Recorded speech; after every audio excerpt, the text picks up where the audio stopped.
আমার মরণের কতদিন বাকি আমি জানিলাম না গো আল্লাহ।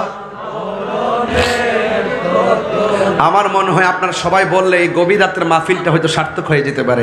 একটু দিল নরম করে বলেন, ইয়ার কি করেন না, দিল নরম করে বলেন, সবাই কবরে যেতে হবে।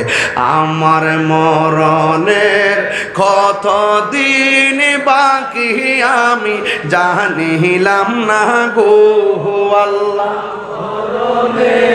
কতদিন বাকি আমার মরণের কতদিন বাকি আমি জানি আল্লাহ। মরণের কতদিন বাকি আজরাইলা শিয়া যখন হস্তে দিবা দড়ি,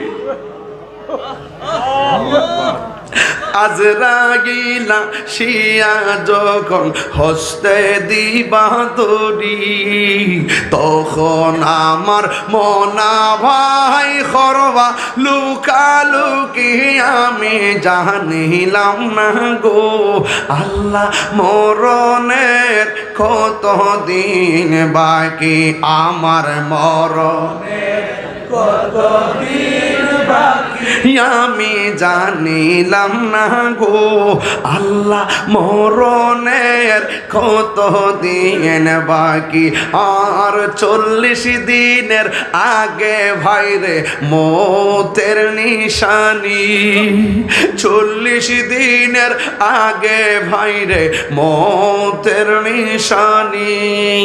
জমদুতে বা ইন্দানি চোখে দিয়া আমি জানিলাম না গো আল্লাহ।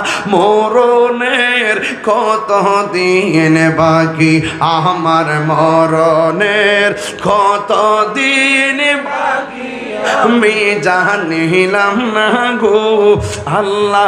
মরণের কতদিন বাকি 40 দিনের আগে ভাইরে মৌতের নিশানি। যেই জায়গা যার মরণ লেখা সেই জায়গা সে মরে আমি জানিলাম না গো আল্লাহ। মরণের একটু বড় করে আকি আমার মরণের কতদিন বাকি আমি জানিলাম না গো আল্লাহ।